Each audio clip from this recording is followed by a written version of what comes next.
अस्सलाम वालेकुम dear viewers, मैं हूं आपका होस्ट मोहम्मद अवैस और आप देख रहे हैं ऑटोकैड स्विचगियर डिजाइनिंग कोर्स। जैसा कि इस कोर्स में हमने प्रीवियसली ऑटोकैड के सॉफ्टवेयर को काफी हद तक उसकी जो बेसिक्स कमांड्स तो ऑलमोस्ट हम सारी की सारी कर चुके हैं और प्रीवियस वीडियोस में हमने पावर सिस्टम की एसएलडी भी बनाई थी और उसके अलावा हमने वोल्टेजेस लेवल्स को भी देखा था कि कौन कौन से वोल्टेजेस लेवल होते हैं। तो आज की इस वीडियो से हमारा जो ये कोर्स है, हम ऑटोकैड को तो करेंगे ही करेंगे, लेकिन ऑटोकैड के साथ साथ हम यहाँ पर अब थ्योरी भी थोड़ी सी स्टार्ट करेंगे। ठीक है, ये थ्योरी किस चीज की है? ये थ्योरी जो है आपको डिजाइनिंग के लिए नेसेसरी है। डिजाइन किसी भी इलेक्ट्रिकल सिस्टम को डिजाइन करने के लिए जस्ट आपको ऑटोकैड सॉफ्टवेयर नहीं आना चाहिए, आपको प्लस इलेक्ट्रिकल का जो बेसिक्स नॉलेज है वो भी पता होना चाहिए, जिसमें वोल्टेजेस लेवल्स आ जाते हैं, ब्रेकर्स आ जाता है, लोड की कैलकुलेशंस, ट्रांसफार्मर्स की रेटिंग्स, बस बार की सिलेक्शन, ये सारी की सारी चीजें आ जाती हैं। तो ये हमने सारी इंशाल्लाह इस कोर्स में कवर अप करनी है, जिसमें से अभी तक हम एक को देख चुके हैं, वोल्टेजेस लेवल्स। तो आज हमारा थ्योरी से रिलेटेड जो सेकंड टॉपिक है वो है हमारा ट्रांसफार्मर रेटिंग्स। आज की इस वीडियो से हमने थ्योरी प्लस ऑटोकैड दोनों को साथ साथ लेकर चलना है, लेकिन ऑटोकैड की भी हमारी जो बेसिक्स कमांड्स है 70% जो है हमारी 70-80% हमारी ड्राइंग्स में वही वाली कमांड्स को यूज हो रहा होता है। उसके बाद हमने अब नेक्स्ट जो है वो हमने ब्लॉक्स वगैरह को देखना है, कुछ और भी हमने दो तीन चीजों को देखना है, तो वो हम टाइम टू टाइम देखते जाएंगे। तो आज का जो हमारा टॉपिक है वो है ट्रांसफार्मर रेटिंग। अगर हम ट्रांसफार्मर रेटिंग की बात करें तो इसमें हम अवेलेबिलिटी की बात करते हैं कि ट्रांसफार्मर्स कौन कौन सी रेंज का ट्रांसफार्मर्स मार्केट्स में अवेलेबल है। हमने नेक्स्ट कमिंग वीडियोस में इंशाल्लाह लाइटनिंग डिस्ट्रीब्यूशन बोर्ड और पावर डिस्ट्रीब्यूशन बोर्ड को डिजाइन करना है प्रॉपर्ली। उस टास्क तक पहुंचने के लिए हमें बेसिक्स जो ये नॉलेज है ये पता होना चाहिए। अब हमारा जब लोड हम कैलकुलेट कर लेते हैं, टोटल लोड हमारा इतना हो जाता है, हमें पता चल जाता है, फिर उसके बाद हमने ट्रांसफार्मर्स की सिलेक्शन करनी होती है। तो अगर हम ट्रांसफार्मर्स की बात करें जो मार्केट में ट्रांसफार्मर्स अवेलेबल है, स्मॉलेस्ट ट्रांसफार्मर जो है वो 25 केवीए का है, उसके बाद 50 केवीए का, 100 केवीए का,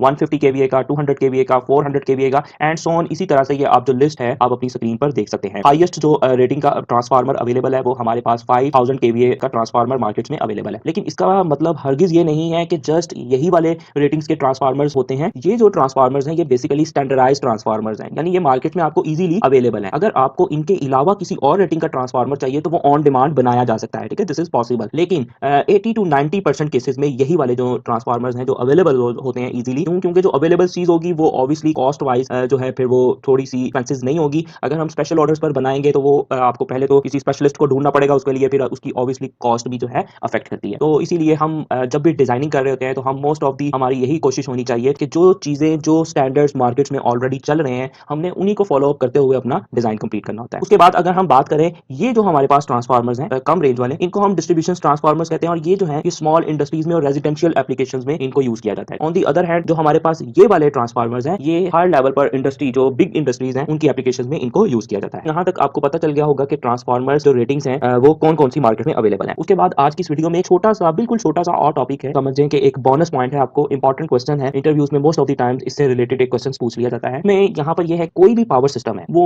दो चीजों पर स्टैंड कर रहा होता है। कौन कौन से? एक तो लॉजिक बेस्ड ऑपरेशंस पर और दूसरा सिंक्रोनाइजेशन पर। अब लॉजिक बेस्ड ऑपरेशंस क्या होते हैं? यानी इंटरलॉकिंग। इंटरलॉकिंग क्या होता है कि एक चीज ऑन हो रही है तो एक चीज ऑन होने से दूसरी चीज ऑफ हो रही है, या दूसरी ऑफ हो रही है तो कोई थर्ड वाली फोर्थ वाली ऑन हो रही है। This is known as interlocking operation. तो हमारा कोई भी पावर सिस्टम है या तो इस पर स्टैंड कर रहा होगा और जो दूसरा सिंक्रोनाइजेशन पर स्टैंड कर रहा होता है। अब यहाँ पर इंटरव्यूज में most of the time synchronization की कंडीशंस को पूछ लिया जाता है कि सिंक्रोनाइजेशन होती क्या है और इसकी बेसिक कंडीशंस क्या है। तो अगर हम सिंक्रोनाइजेशन की बात करें तो सिंक्रोनाइजेशन बेसिकली जब दो पैरेलल फोर्सेस को एक साथ वर्क कर रही होती है उस स्टेप को, उस प्रोसेस को हम सिंक्रोनाइजेशन बोलते हैं कि वो आपस में दोनों सिंक्रो, यानी दो जनरेटर्स हैं, दो डिफरेंट जनरेटर्स हैं। जनरेटर्स मतलब डिफरेंट इन सेंस में कि एक ए जनरेटर है और एक बी जनरेटर है, लेकिन उनकी जो आउटपुट है, आउटपुट उनकी जो भी फ्रीक्वेंसी है, वोल्टेजेस है, वो उनके सेम होने चाहिए। ठीक है, उसकी हम कंडीशंस अगर हम बात करें सिंक्रोनाइजेशन की, उसमें हमारी बेसिकली 4 कंडीशंस होती हैं सिंक्रोनाइजेशन के लिए कि अगर हमने दो सोर्सेज को एक साथ मिलाकर हमने किसी और चीज को रन करना हो उन दो सोर्सेज को यूज करते हुए तो हम सिंक्रोनाइजेशन करते हैं। और मोस्ट ऑफ दी इंडस्ट्रीज में ये हो भी रहा होता है। ये किस तरह से हो रहा होता है? सपोज हमारे पास कोई भी इंडस्ट्री है, सीमेंट इंडस्ट्री है। अब सीमेंट इंडस्ट्री में हमारे पास सपोज उसका जो सोर्स है इलेक्ट्रिकल सोर्स, वो एक वहां पर कोल पावर प्लांट लगा हुआ है, एक वहां पर न्यूक्लियर पावर प्लांट लगा हुआ है और एक वहां पर वो डायरेक्ट गवर्नमेंट से ले रहे हैं। ठीक है, अब उनके 3 सोर्सेज हो गए हैं। तो अब वो तीनों सोर्सेज को उन्होंने यूटिलाइज करना है तो उनको क्या करना पड़ता है? इन तीनों को सिंक्रोनाइज करना पड़ता है, देन ही वो तीनों को एक साथ यूज कर सकते हैं। अदरवाइज किसी की फ्रीक्वेंसी कुछ आ रही है, किसी की फ्रीक्वेंसी कुछ आ रही है, तो जो उनका सिस्टम लगा होगा, उनकी मशीन्स लगी होंगी, वो डिस्टर्ब हो जाएंगी और उनका बहुत ज्यादा लॉस होगा। तो इसलिए सिंक्रोनाइजेशन बहुत इंपॉर्टेंट टॉपिक है। इसमें बेसिकली 4 कंडीशंस हैं जिनको हम देखते हुए दो या दो से ज्यादा सोर्सेज को सिंक्रोनाइज कर रहे हैं। सबसे पहला यह है कि फेज एंगल सेम होना चाहिए। जो वोल्टेजेस के दरमियान में जो एंगल बन रहा था, वोल्टेज और करंट, वो फेज एंगल जो है वो सेम होना चाहिए। उसके बाद फ्रीक्वेंसी सेम होनी चाहिए दोनों सोर्सेज की, के बाद वोल्टेजेस सेम होने चाहिए।